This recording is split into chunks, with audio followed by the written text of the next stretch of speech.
Hello friends. आज हम लोग methods and approaches of language teaching पढ़ेंगे। ये बीएड का भी कोर्स में बीएड के कोर्स में तो है ही, इंग्लिश में भी है। इंग्लिश के नेट के एग्जाम के लिए भी काम आएगा और इंग्लिश एमए इंग्लिश बीए जो भी लिंग्विस्टिक पढ़ते हैं उनके भी काम आएगा। तो हम लोग शुरू करते हैं।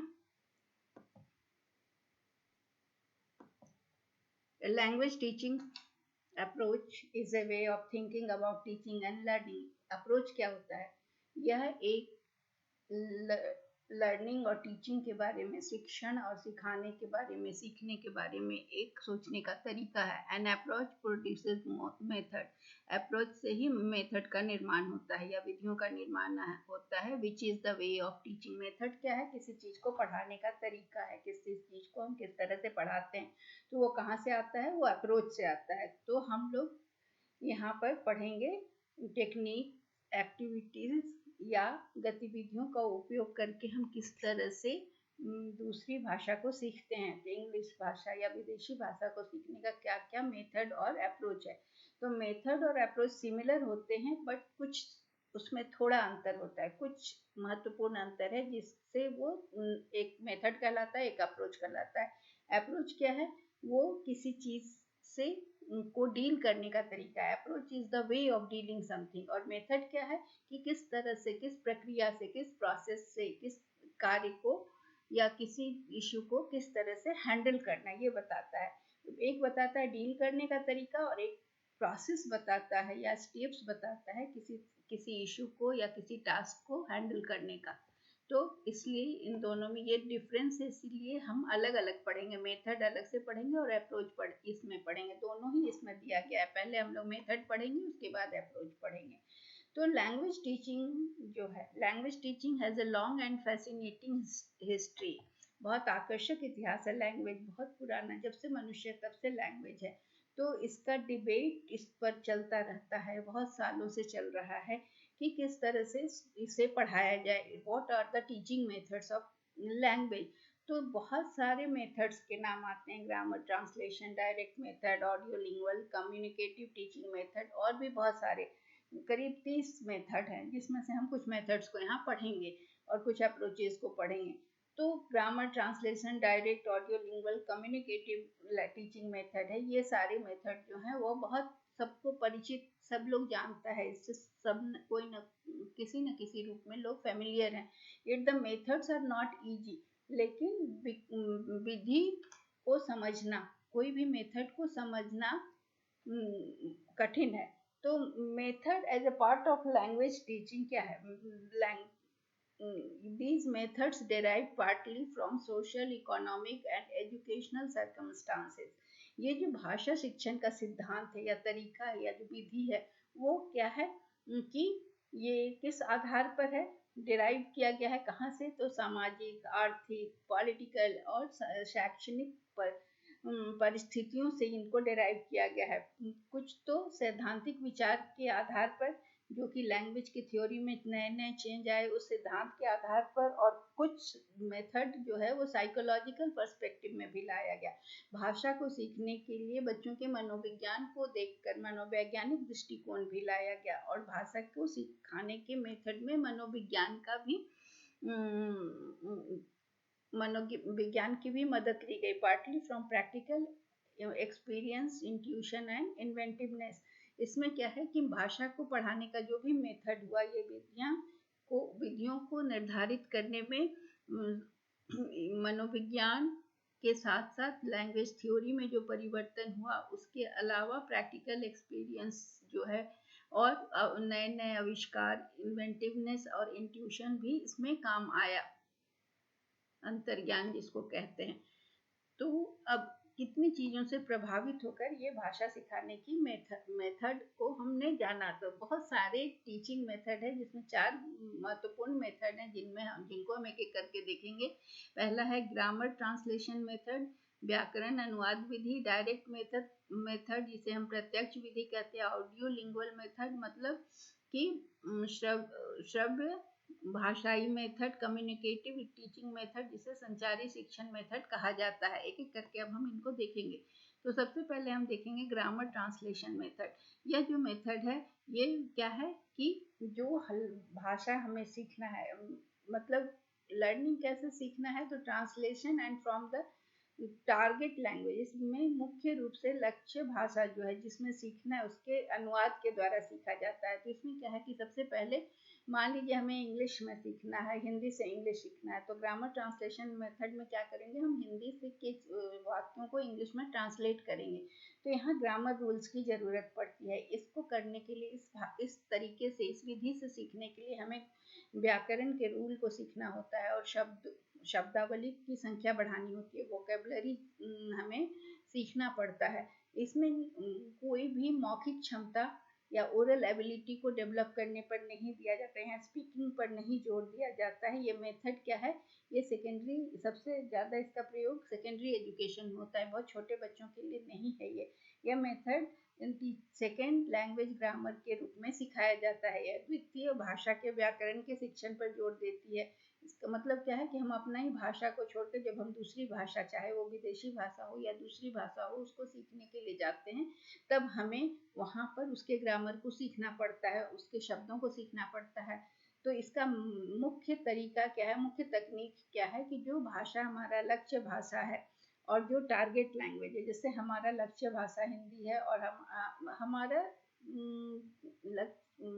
व्यवहार में इसका क्या है, जो भाषा हमारा अपनी भाषा जो है और जो हमारा टारगेट लैंग्वेज है, जो हमारी लक्ष्य भाषा है, उसमें हमारा उसको ट्रांसलेट करते हैं। जैसे हमारी भाषा हिंदी है और हम इंग्लिश सीखना चाहते हैं, तो हमारी भाषा से हमको टारगेट लैंग्वेज हमारा क्या हो रहा है यहाँ पर, इंग्लिश, तो उसमें ट्रांसलेशन करना है।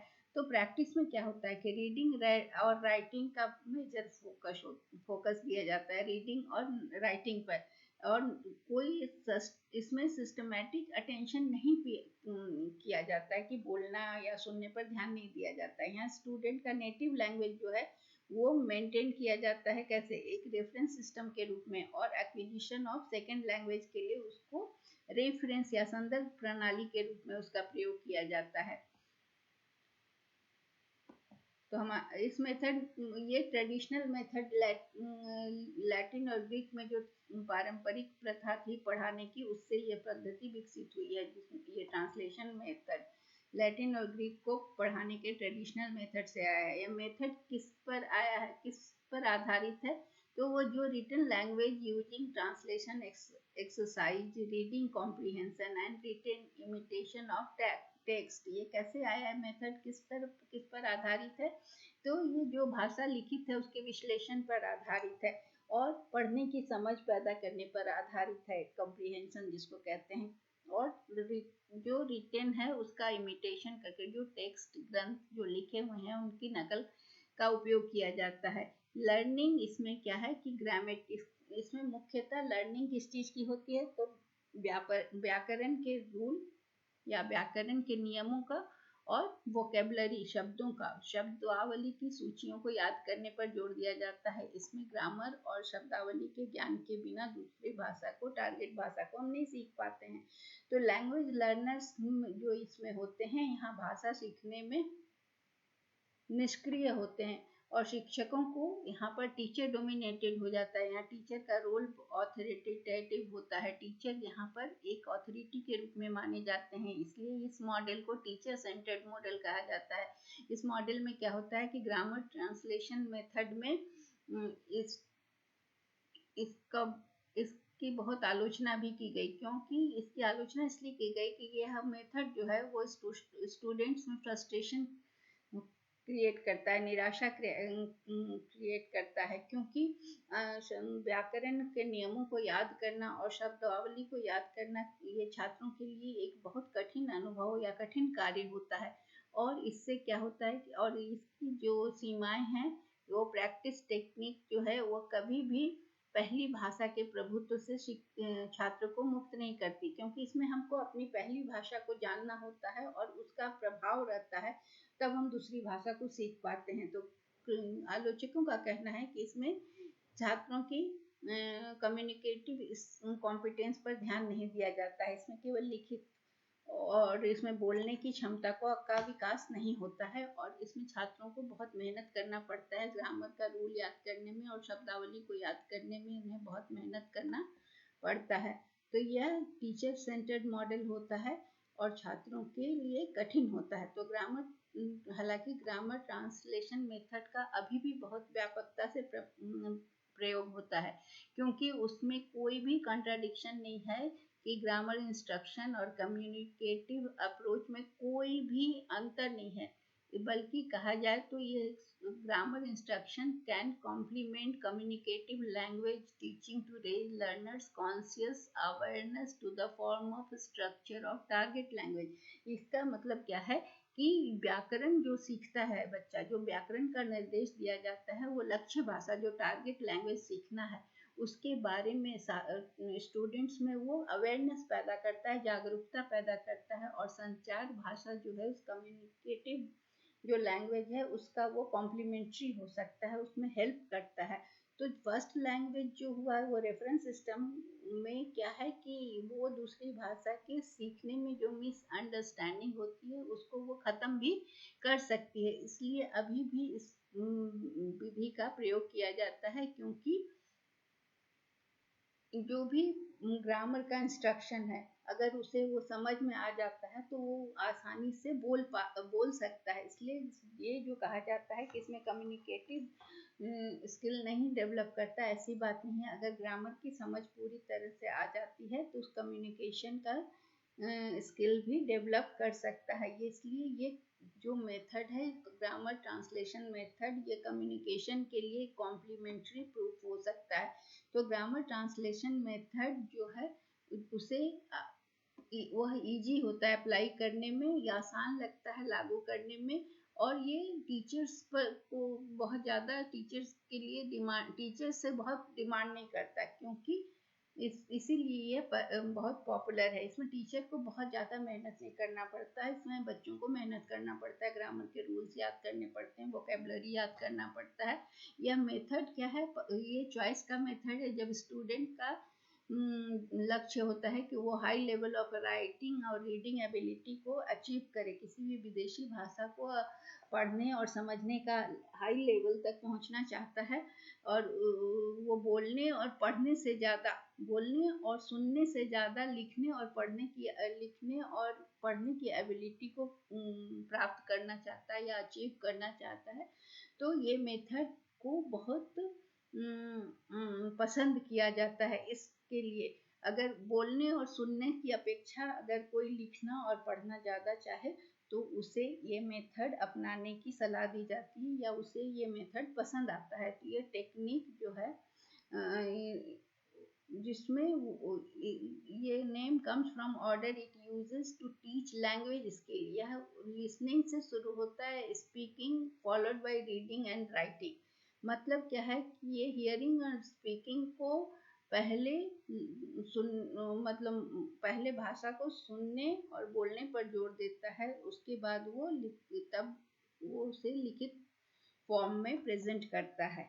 तो ग्रामर ट्रांसलेशन मेथड में चारों चीज को हम ले लेते हैं। डायरेक्ट मेथड में क्या होता है, तो ग्रामर ट्रांसलेशन में क्या हो गया कि उसमें रूल्स और वोकेबलरी को याद करना पड़ता है, लेकिन यह पॉपुलर इसलिए है कि जो बच्चा या जो व्यक्ति फॉरेन लैंग्वेज को सीखना चाहता है तो उसके लिए यह लिखना और पढ़ना जो चाहता है विदेशी भाषा को, उसके लिए ये ज़्यादा उपयोगी है। अब डायरेक्ट मेथड क्या है, ये एकदम ग्रामर ट्रांसलेशन मेथड से बिल्कुल ही अलग तरीके का है, और ये एकदम नया है। तो इसमें क्या है कि उसमें टारगेट लैंग्वेज को हम मीन्स ऑफ इंस्ट्रक्शन मानते थे और कम्युनिकेशन मानते थे, लेकिन इसमें बिल्कुल अलग तरीका है। ये क्या है कि literary language to the spoken language, इसमें लिखने के लैंग्वेज से बदलकर बोलने वाली भाषा में आ गया। ये बोली जाने वाली भाषा में परिवर्तन है। इस मेथड में क्या होता है कि लैंग्वेज को सीखने के लिए हम कैसे को सीखने के लिए पहली भाषा के अधिग्रहण के समान ही इसको माना जाता है। जैसे हम पहली भाषा को सीखते हैं वैसे ही दूसरी भाषा को लर्निंग प्रोसेस इसमें क्या है, एक मनोविज्ञान के संदर्भ में इसकी व्याख्या की जाती है और सीधे बोलने के का प्रैक्टिस कराया जाता है। इसमें ग्रामर के रूल्स को सीखने की ज़रूरत नहीं होती है और इसको इनडायरेक्टली सिखा मतलब इनडायरेक्टली टीचर जो है वो बच्चों को बोलने के लिए बाध्य करते हैं। इसका मतलब है कि लर्नर ग्रामर रूल्स को अपने आप बोलते बोलते सीखते हैं। जब वो बोलना शुरू करते हैं दूसरी भाषा को तो स्वयं अपने नियम को उसके नियम को समझ जाते हैं। तो इसमें स्टूडेंट का लक्ष्य क्या होता है कि वो अपने अनुभव से भाषा के बीच में संबंध स्थापित करते हैं और ये इसको कैसे करते हैं तो वो गुड इसके लिए उन्हें गुड प्रोनाउंसिएशन उच्चारण अच्छे उच्चारण पर जोर दिया जाता है और बोलने के कौशल का विकास करने पर जोर दिया जाता है। मौखिक कौशल के विकास पर जोर दिया जाता है। डायरेक्ट मेथड में बच्चे सीधे इंग्लिश बोलना शुरू करते हैं और उन्हें कहाँ टोका जाता है तो जहाँ उनका उच्चारण प्रोनाउंसिएशन गलत होता है या जहाँ पर उनका मौखिक कौशल जहाँ पर वो सही से नहीं बोल पाते वहाँ उन्हें सिखाया जाता है। यहाँ पर ग्रामर पर जोर नहीं दिया जाता है, मतलब वो शुरू में गलत भी बोलते हैं तो उन्हें बोलने पर टोका नहीं जाता। यह मेथड क्या है, ये छात्रों की समझ में, बोलने के प्रवाह में, रीडिंग में और सुनने के स्किल में परिवर्तन लाता है, इम्प्रूव करता है, उसको सुधार करता है। क्या क्या चीज़ को सुधार करता है, समझने की कैपेसिटी को, बोलने का प्रवाह फ्लुएंट बोलते हैं, रीडिंग कैपेसिटी बढ़ती है और लिसनिंग स्किल बढ़ता है। इसमें क्या है, इसका स्टैंडर्ड टेक्निक क्या है, इस भाषा का सीखने का तरीका है क्वेश्चन आंसर, बातचीत कन्वर्सेशन और जोर से पढ़ना रीडिंग अलाउड और writing student self correction for this language learning method. इसमें क्या है, बच्चे जोर से पढ़ते हैं और खुद अपना सुधारते हैं, कोई उन्हें बताता है या टोकता है। फिर रीडिंग जोर से वो पढ़ते हैं, बातचीत करते हैं, बातचीत में गलत बोलते हैं तो या तो खुद उन्हें कोई टोकता है या खुद सुनकर सीखते हैं, सुधारते हैं, दूसरे से सुनकर सीखते हैं। तो इस तरह से डायरेक्ट मेथड में वो सीधे विदेशी भाषा का प्रयोग करते। इस मेथड में टीचिंग जो है वो उसी भाषा में सिखाया जाता है, टीचिंग किया जाता है जिस भाषा को सीखना है। लर्नर को ये नहीं अलाउ किया जाता है कि वो अपनी भाषा या और अपनी ओरिजिनल भाषा या मूल भाषा का प्रयोग करे। उसे जो भाषा सीखना है, जो टारगेट लैंग्वेज है, उसे उसी में बोलना है, उसे अपनी भाषा का प्रयोग नहीं करना है।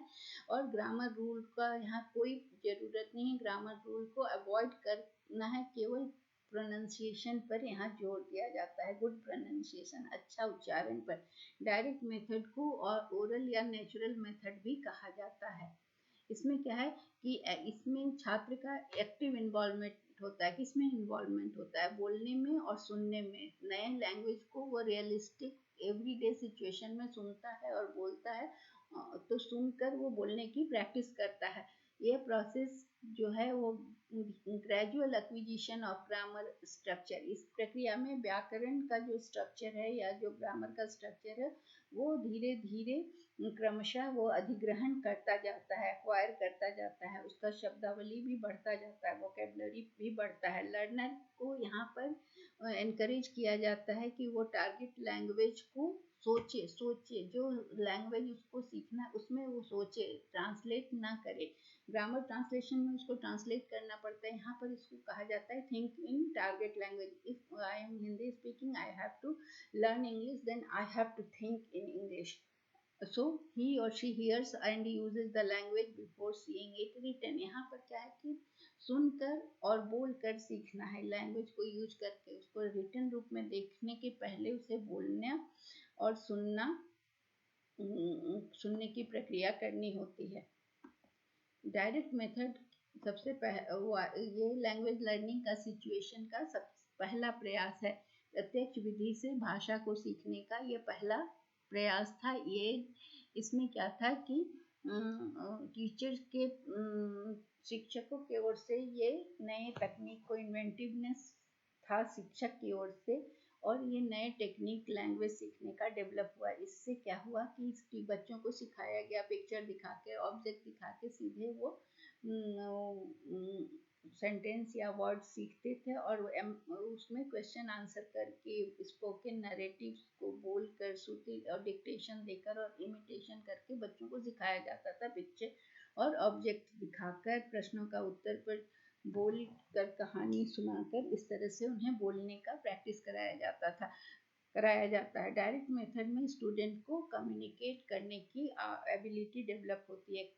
जल्दी मतलब वो जल्दी से संवाद करने की क्षमता बढ़ती है, बिकॉज वो उन्हें क्रिएटिव होने के लिए एनकरेज किया जाता है। प्रैक्टिस के दौरान ही उन्हें उन गलतियों के लिए नहीं टोका जाता है, केवल उन्हें प्रोनाउंसिएशन सही कराया जाता है और ग्रामर की गलतियों के लिए उन्हें टोका नहीं जाता है।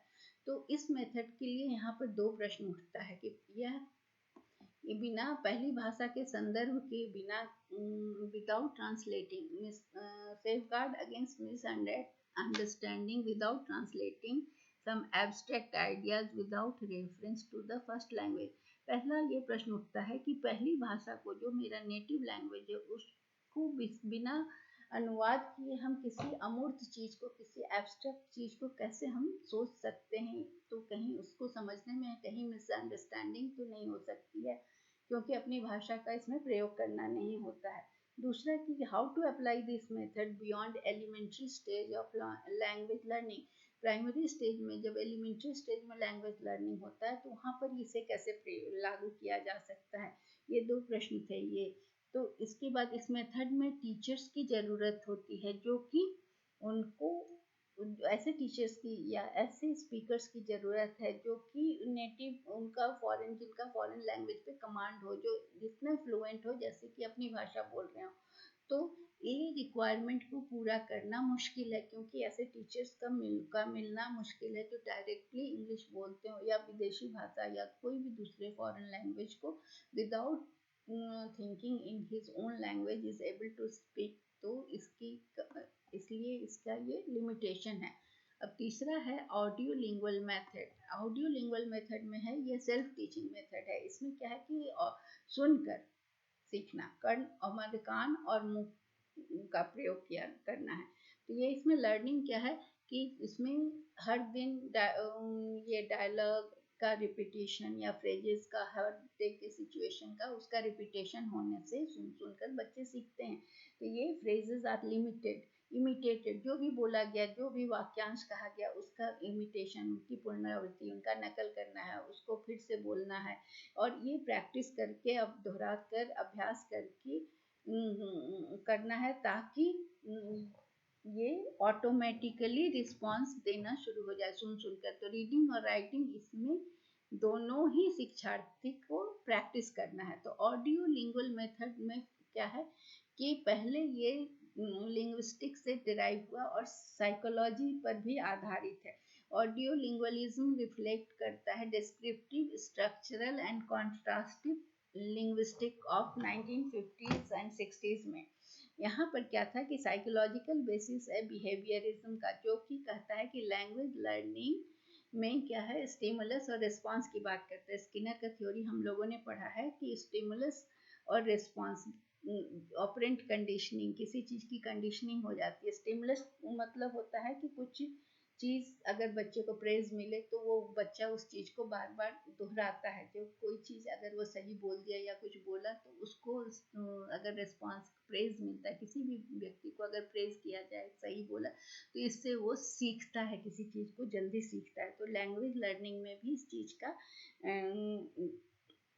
अप्रोच, इस स्टिमुलस रिस्पॉन्स का महत्व दिया गया, साइकोलॉजिकल बेसिस को समझा गया। ऑपरेंट कंडीशनिंग में क्या होता है कि कंडीशनिंग हो जाती है और किसी चीज़ को बार बार दोहराने से वो हमेशा के लिए कंडीशनड हो जाता है और ऑटोमेटिक रिस्पॉन्स होता है। तो लैंग्वेज लर्निंग में भी इस चीज़ की बात की गई। और reinforcement with emphasis on successful error free learning. और जब एरर फ्री और सक्सेसफुल लर्निंग हो, तो उस समय उनको रीइंफोर्समेंट प्रेज के रूप में, इनाम के रूप में किसी भी तरह से दिया जाता है। तो इससे लर्निंग स्ट्रेंथन होता है, या मतलब जल्द सुदृढ़ीकरण होता है, जल्दी सीखता है। तो ये मानकर चलता है कि लर्निंग ए लैंग्वेज क्या है, मास्टरिंग द एलिमेंट्स और building blocks of the language and learning the rules by which these elements are combined from phoneme to morpheme to words to phrase to sentence. मतलब कहना है कि भाषा सीखने में भाषा के तत्वों को समझना, जिस तरह से बिल्डिंग ब्लॉक्स होते हैं खिलौने, जिसमें छोटी छोटी चीज़ों को जोड़ जोड़ कर एक बड़ा सा कंस्ट्रक्शन तैयार हो जाता है, बच्चे जो बनाते हैं बिल्डिंग ब्लॉक खिलौना, उसी तरह से होता है कि लैंग्वेज के लर्निंग में रूल्स जो होते हैं उसमें एलिमेंट्स को कंबाइन करते हैं। उसमें सबसे छोटा जो होता है वो फोनीम होता है, फिर मॉर्फीम, फोनीम से हम मॉर्फीम बनाते हैं, मॉर्फीम से वर्ड्स बनते हैं और वर्ड्स से फ्रेज बनता है और फ्रेज से सेंटेंस बनता है। तो इस तरह से हम तत्वों को जोड़ते हैं, फोनीम से मॉर्फीम से लेके वर्ड्स से फ्रेज टू सेंटेंस तक पहुंचते हैं। तो ये जो स्किल है, ये जो सेपरेशन ऑफ स्किल है कि इसमें क्या क्या है स्किल, हम किस तरह से ये सब चीज़ को सीखते हैं, तो लिसनिंग के द्वारा, सुनकर, बोलकर, पढ़कर और लिखकर। तो इसे the primacy of audio lingual over the graphic skill. इसमें क्या है, इस मेथड में डायलॉग को यूज किया जाता है कि लैंग्वेज को सीखने का मुख्य साधन है डायलॉग, जिसको सुनकर, बार बार सुनकर रिपीट करता है। तो इसमें कुछ प्रैक्टिस टेक्निक पर जोर दिया जाता है, जैसे कि पैटर्न ड्रिल, मिमिक्री करना, किसी का नकल उतारना, सुनना, speaking were brought into right center of the stage. इसमें टेप रिकॉर्डिंग करके सुनकर किसी चीज़ को बार बार सुनकर लैंग्वेज लेबोरेटरी में प्रैक्टिस कराकर, ड्रिल्स कराकर ये प्रैक्टिस कराया जाता है। तो ये टेक्निक मेथड से पढ़ाने का तरीका ऑडियो लिंगुअल मेथड में ये किया जाता है कि बार बार किसी चीज़ को, डायलॉग को प्रैक्टिस कराया जाता है, लैंग्वेज का ड्रिल कराया जाता है, लैंग्वेज लैब की मदद ली जाती है। इसमें वाक्यात्मक प्रगति, टिकल प्रोग्रेशन पर जोर दिया जाता है, जहाँ की प्रीवियस मेथड में क्या था कि वहाँ वोकेबुलरी और मॉर्फोलॉजी पर आधार था। यहाँ इस थ्योरी में, इस मेथड में क्या है कि लर्निंग लैंग्वेज मतलब हैबिट की तरह, आदतों को प्राप्त करना कि हर सिचुएशन में क्या डायलॉग बोलना है, ये सीखना। हर सिचुएशन के लिए नया लैंग्वेज पहले सुना जाता है, फिर उसका प्रैक्टिस किया जाता है, तब उसे लिखा जाता है। तो इसमें क्या है कि ऑडियो लिंगुअलिज्म क्या है उसका भी क्रिटिसाइज हुआ, सुनकर प्रैक्टिस करना कि इट इग्नोर्स द, इसमें क्या है कि सुनना है और लिखना है, प्रैक्टिस करना है, सुनना है, प्रैक्टिस करना है। तो इसमें जो सुन रहे हैं वही हम लिख रहे हैं, वही प्रैक्टिस कर रहे हैं, तो हम बातचीत या संचार क्षमता हमारी डेवलप नहीं हो रही है। इसमें इस चीज को ये इग्नोर कर रहा है, इसलिए इसकी आलोचना हुई। अगला है कम्युनिकेटिव टीचिंग मेथड।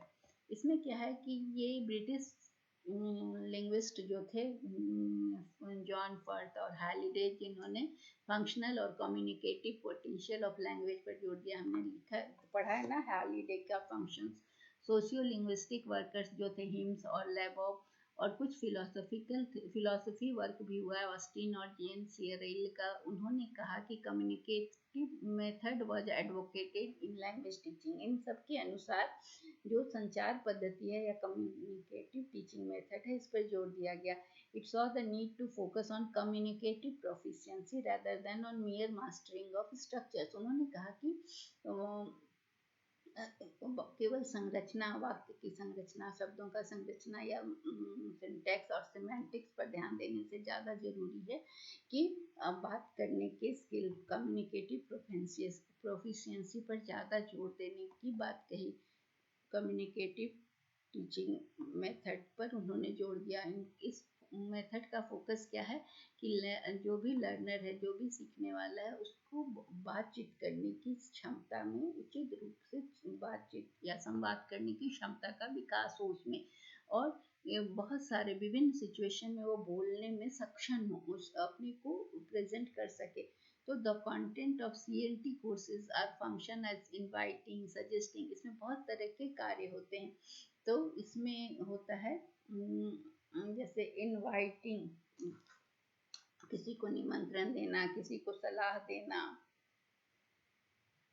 किसी को कंप्लेन करना। तो ये सब कार्य, कंप्लेन करना या किसी को कोई भी एक्सप्रेशन, समय का एक्सप्रेशन देना, मतलब किसी भी तरह की अभिव्यक्ति करना, उसमें किस तरह से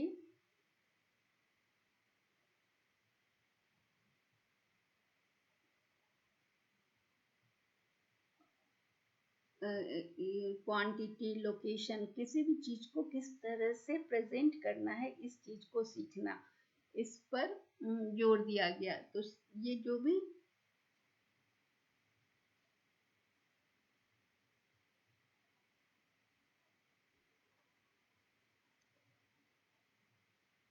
CLT मीन्स कम्युनिकेटिव लैंग्वेज को, CLT का फुल फॉर्म होता है कम्युनिकेटिव लैंग्वेज टीचिंग।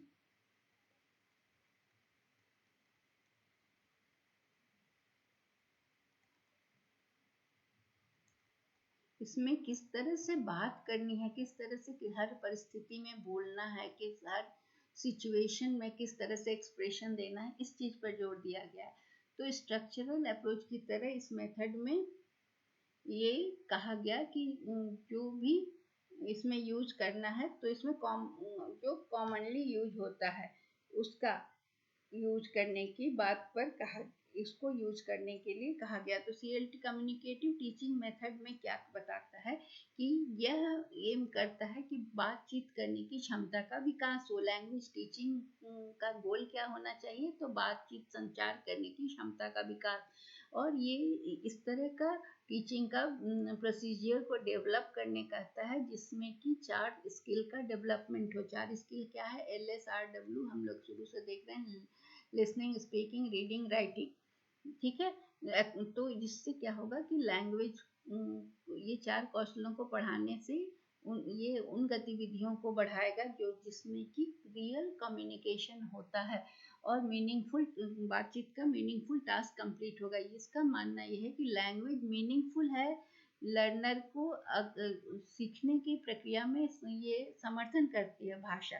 लेकिन भाषा को सीखने वालों को क्या करना है, उनको जो भाषा सीख रहे हैं उनसे क्या उम्मीद की जाती है कि वो एक सही नेगोशिएटर हो, मतलब वार्ताकार हो, टीचर क्या हो, एक संयोजक हो, एक आयोजक हो, एक गाइड हो, एक विश्लेषक हो, एक काउंसलर हो, जो मार्गदर्शक हो या परामर्शदाता हो, और ग्रुप प्रोसेस मैनेजर हो, ऐसी अपेक्षा की जाती है। तो ये जो भी व्यक्ति इस तरह के कार्य करेगा उसका कम्युनिकेशन अच्छा होना चाहिए, संचार की क्षमता होनी चाहिए।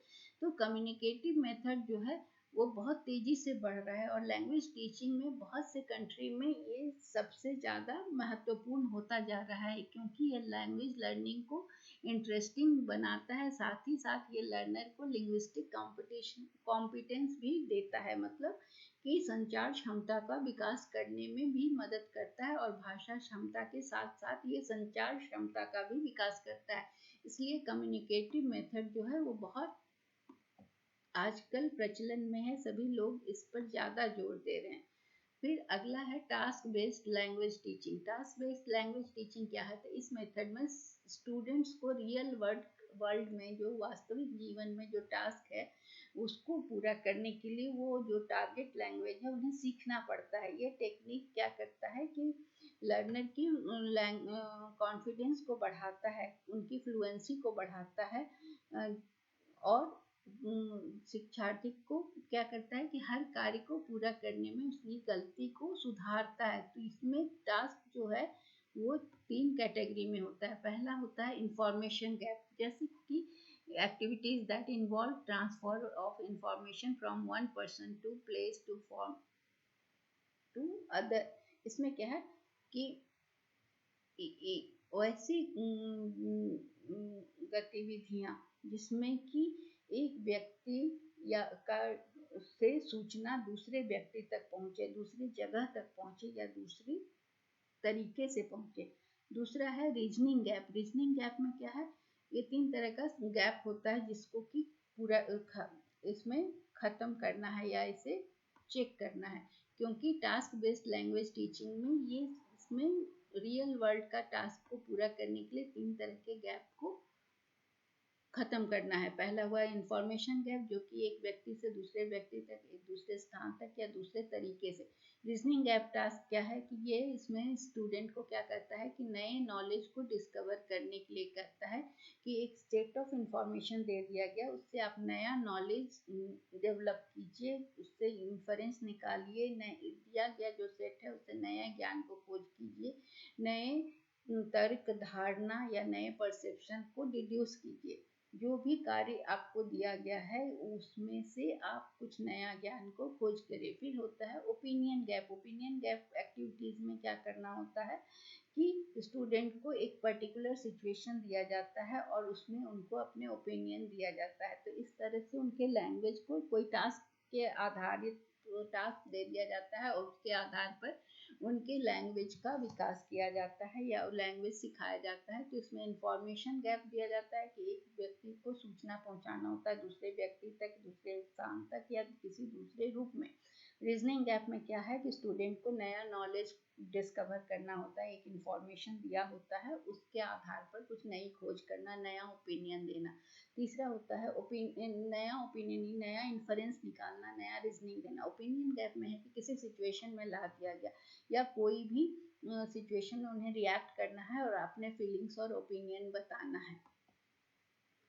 तो ये task based method of learning है। तो ये क्लासरूम टास्क में क्या होता है, जो पॉपुलर क्लासरूम टास्क होता है उसमें टास्क बेस्ड लर्निंग होती है। उसमें क्या होता है कि जो भी टॉपिक असाइन किया गया, असाइनमेंट दिया गया या इंटरव्यू हो गया पीयर्स के साथ या एडल्ट के साथ, किसी टारगेट लैंग्वेज में कोई टास्क दे दिया गया, आपको उस लैंग्वेज में अपने को एक्सप्रेस करना है या फिर प्रेजेंटेशन देना है या असाइनमेंट देना है या फिर इंटरव्यू कंडक्ट करना है। तो आपको एक लैंग्वेज, टारगेट लैंग्वेज में सीखने के लिए साक्षात्कार आयोजित करना या प्रस्तुतिकरण देना या लक्ष्य भाषा में साथियों के साथ साक्षात्कार आयोजित करना, ये सारे चीज वो। या हो सकता है कि स्टूडेंट्स को एक साथ मिलकर एक पोस्टर बनाना है या कोई शॉर्ट प्रेजेंटेशन देना है किसी करंट इवेंट में। तो जो लैंग्वेज सीखना है उस लैंग्वेज में प्रेजेंट करना है। इससे भी बच्चों का टास्क बेस्ड लैंग्वेज का सिखाने का मेथड हो गया।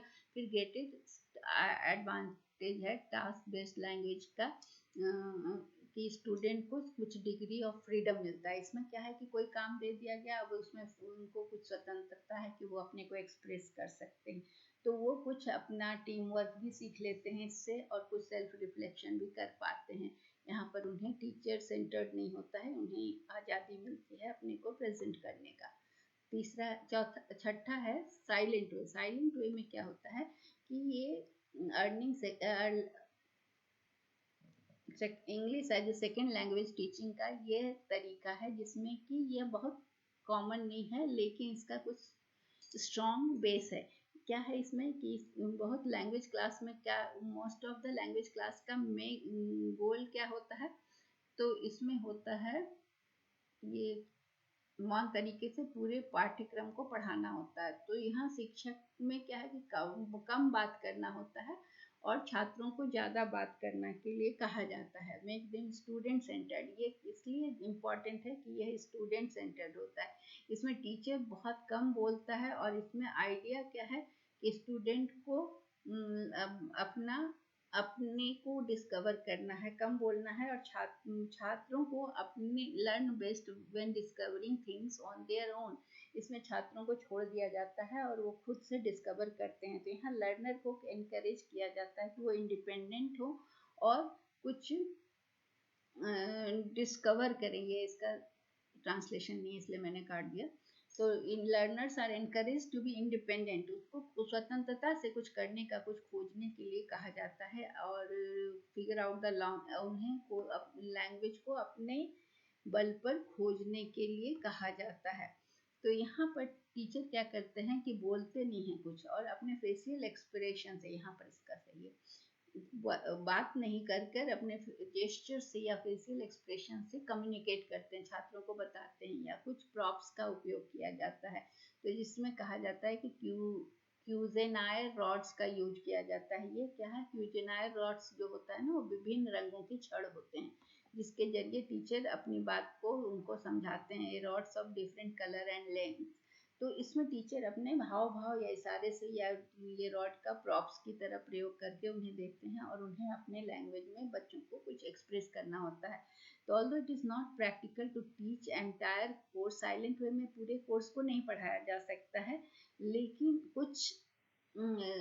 कुछ हद तक इसको लैंग्वेज टीचिंग अप्रोच में इसका प्रयोग किया जा सकता है जहाँ पर टीचर कम बात करें और स्टूडेंट ज़्यादा बात करें।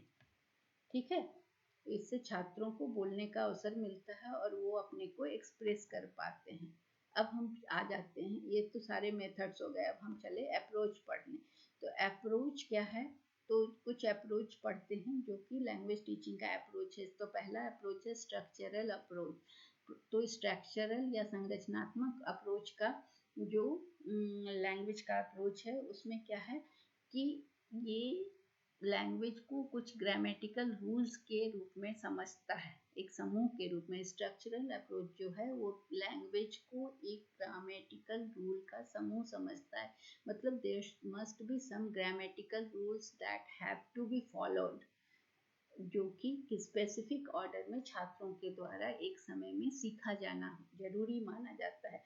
तो स्ट्रक्चरल अप्रोच क्या बोलता है कि लैंग्वेज क्या है, एक सेट ऑफ ग्रामेटिकल रूल है जो कि एक समय में इसे सीखना, स्पेसिफिक ऑर्डर में इसे सीखना है, एक विशिष्ट क्रम में इसे सीखा जाना है।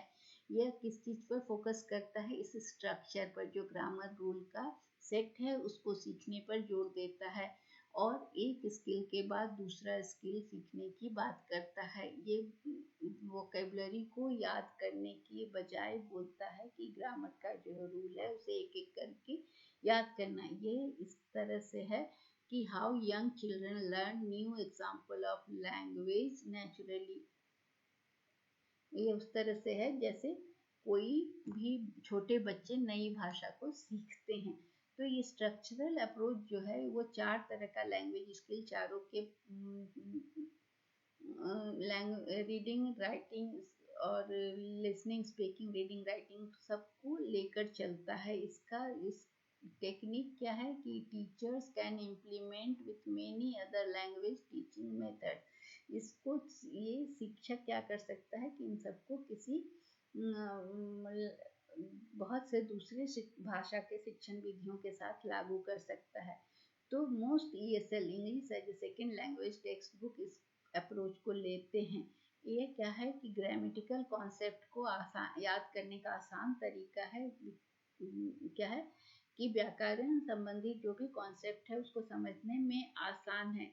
और पहले एक क्या होता है कि पहले आसान चीज को पढ़ाया जाता है फिर कठिन चीज को पढ़ाया जाता है। तो क्या कहा गया ना कि मास्टरिंग दिस स्ट्रक्चर, एक स्किल के बाद दूसरा, तो एक एक करके सीख लेना होता है।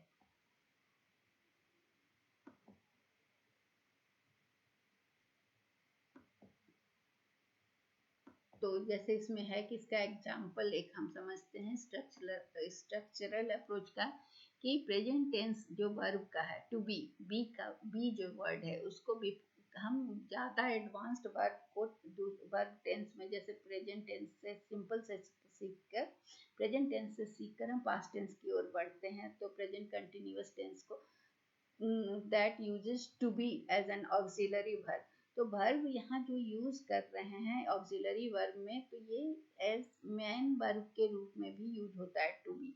तो यहाँ पर वर्ब बी क्या है, इरेगुलर है, इसका बहुत सारा फॉर्म होता है। जैसे बी क्या क्या फॉर्म में हो सकता है, be, am, is, are, were, being, been, सब। तो प्रेजेंट सिंपल टेंस जो है ये क्या है, बी एक सहायक क्रिया के रूप में प्रयोग किया जाता है और इसे मुख्य क्रिया के रूप में भी हम प्रयोग कर सकते हैं। तो क्रिया हो जो है ना, बी एक अनियमित है, इसका 8 रूप है, होना, हूँ, है, था, होना, रहा। तो इसमें क्या है कि वर्तमान सरल से भूतकाल के सरल, प्रेजेंट सिंपल प्रेजेंट से सिंपल पास्ट में जब हम इसको क्रिया के साथ परिवर्तन करते हैं, तो जैसे आई एम लेट तो वी होगा तो वी आर लेट, यू हो जाएगा you are late, you are late. उसी तरह से यह प्रेजेंट में है, he is late, they are late. लेकिन जब ये पास्ट में चला जाता है तो ये वाज हो जाता है, वेयर हो जाता है, तो ये चीज जो है ना, ये क्रियाओं क्या है, सरल और भूतकाल के सरल काल में अधिक परिवर्तन हो रहा है। प्रेजेंट में एम है तो पास्ट में ये वाज हो जाता है। तो ये चीज हमें स्ट्रक्चरल अप्रोच है ये ग्रामर का, जो बता रहा है कि टू बी वर्ब जो है present tense of verb progressing to more advance verb tense में जब जाता है तो वो बदलता चला जाता है। तो वर्ब बी क्या है, इरेगुलर है, इसका 8 डिफरेंट फॉर्म है। Total physical response, total physical response में क्या होता है,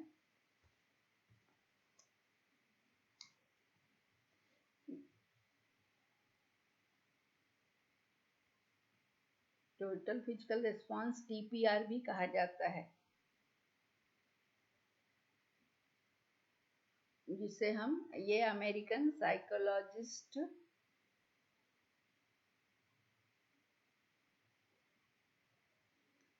जेम्स एशर ने दिया था, और यह इस आधार पर, इस अनुभव पर आधारित है कि पहले कैसे मनुष्य अपना फर्स्ट लैंग्वेज सीखते हैं।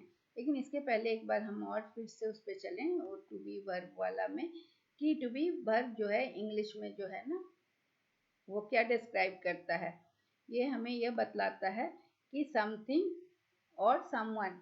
तो इंग्लिश में जो है ना, वो बहुत डिफरेंट थिंग को बताने के लिए टू बी वर्ब का यूज होता है, जैसा कॉन्टेक्स्ट होता है। तो मोस्ट कॉमन यूज जो है टू बी का, कि नेम, एज, किसी भी चीज का, नेशनलिटी, प्रोफेशन के बारे में यूज कर सकते हैं। तो टू बी वर्ब कहाँ कहाँ, are, am, is, was, were, been, being, सब ये सारा वर्ब जो यूज हो रहा है वो कंडीशन किसका बता रहा है, पीपुल का या थिंग का या प्लेस का और आइडिया का।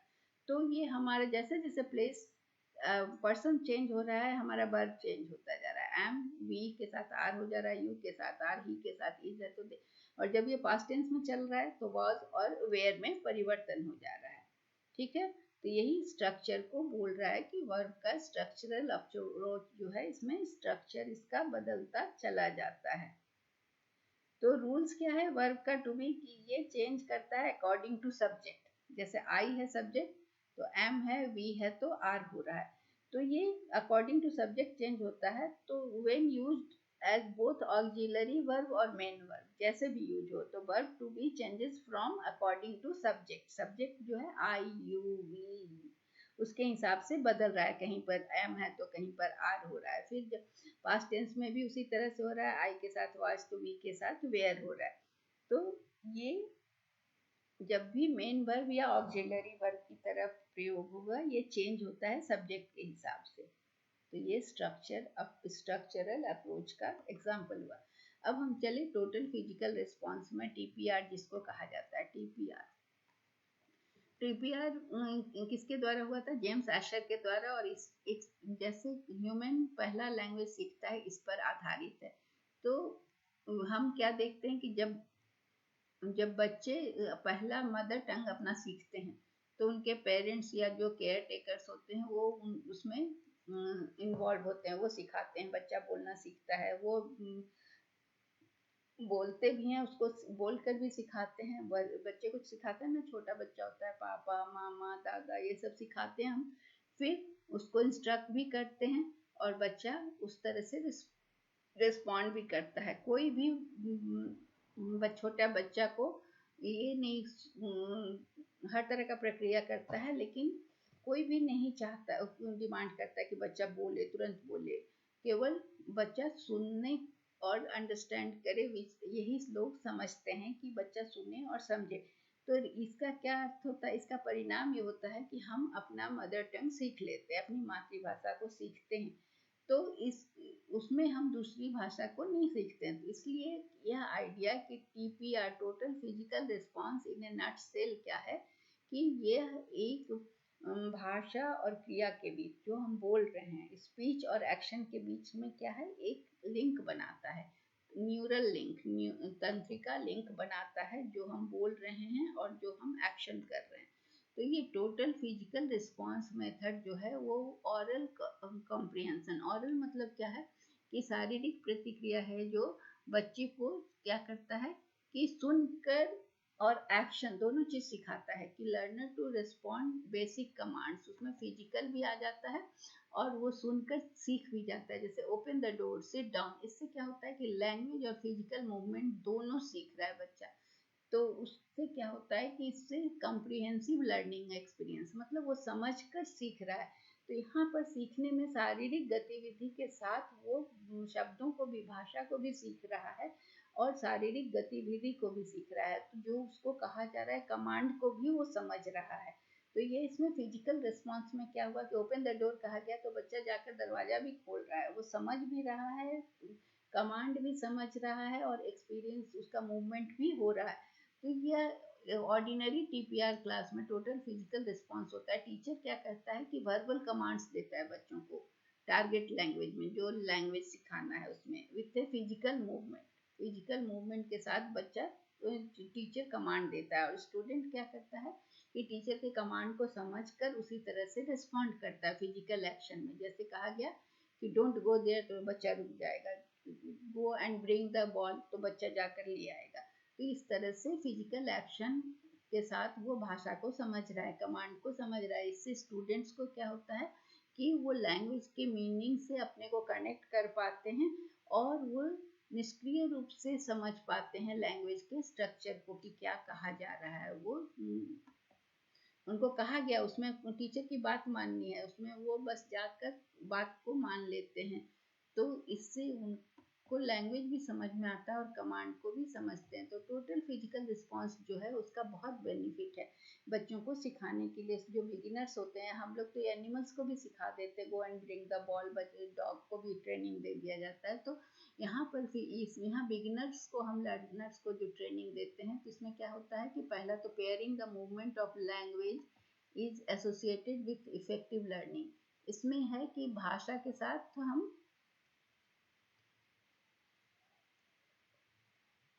मूवमेंट को भी, भाषा के साथ उसके गति, भाषा के साथ शरीर की गति को भी हम उसको एसोसिएट कर देते हैं, जिससे कि वो सहज इफेक्टिव लर्निंग हो जाती है। Student actively use both left and right sides of their brain.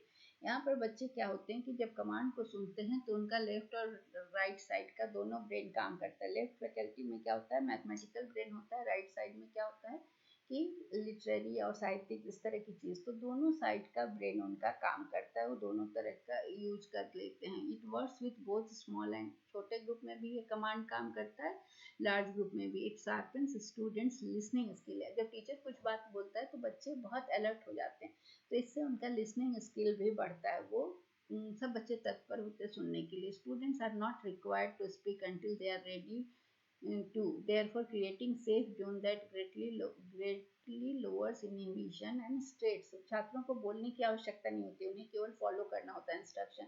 तो इसलिए उन बच्चों के लिए एक सेफ जोन बन जाता है, जिससे कि वो उनका तनाव कम हो जाता है या कोई इनहिबिशन या स्ट्रेस नहीं होता है। Kinesthetic learners who respond well to physical activities and visual learners who learn best visual cues will get lot out of TPR। जो बच्चे शारीरिक गतिविधियों के लिए अच्छे प्रतिक्रिया देते हैं, जो मतलब फिजिकल एक्टिविटी, दौड़ने वाले हों, एथलीट हों, डांसर हों, इस तरह के हों, तो वो इस तरह की चीज़ को, जिम्नास्ट हों, वो जल्दी से सुनते हैं, दौड़ कर करते हैं। और विजुअल लर्नर जो चीज़ों को देखते हैं, दृश्य संकेतों को अच्छा से समझते हैं, तो वो इस तरह से टोटल फिजिकल रिस्पॉन्स से ज़्यादा सीख पाते हैं। इसीलिए यह है कि बच्चों को, स्टूडेंट, आपके टीचर के लिए जरूरी होता है कि यह जाने कि उनके छात्र किस तरह के लर्निंग वाले हैं, किस तरह के लर्निंग टाइप है, उनमें उनकी पर्सनालिटी किस तरह की, वो किस तरह की चीज़ों को सीखते हैं। As no one called upon individually, TPR is great for introverted student। क्योंकि टीचर का कमांड किसी खास बच्चे के लिए नहीं होता है, तो जो अंतर्मुखी बच्चे होते हैं, जो इंट्रोवर्ट होते हैं, वो भी उसको सुनते हैं और उसमें रिस्पॉन्ड करते हैं, because teacher is not naming any student. TPR में किस किस तरह की एक्टिविटी हो सकती है जो बच्चे करना पसंद करेंगे? तो पहला है कि सॉन्ग्स और नर्सरी राइम्स, जिसमें कि सब लोग एक साथ गा सकते हैं या टीचर बोले तो सुना सकते हैं। सर्किल गेम्स में टीचर क्या करता है कि एक एक्शन टीचर करता है और बच्चे उसको रिपीट करते हैं, तो जो उसमें जो रिएक्ट करने में देर करता है, जो देर से शुरू करता है, उसको आउट किया जाता है। इस तरह से ये गेम हो सकता है। स्कैवेंजर हंट चैलेंज, इसमें क्या है कि पूरे क्लास को टीम में बांट दिया जाता है और बच्चों को कहा जाता है एक एक करके कि bring me something orange, March like a soldier, इस तरह का कमांड दिया जाता है। बच्चे उस तरह की हरकत करते हैं, तो इससे क्या होता है कि वो लैंग्वेज सीखते हैं और समझते हैं। Shout out your favourite colour, अपने पसंदीदा रंग ढूंढो।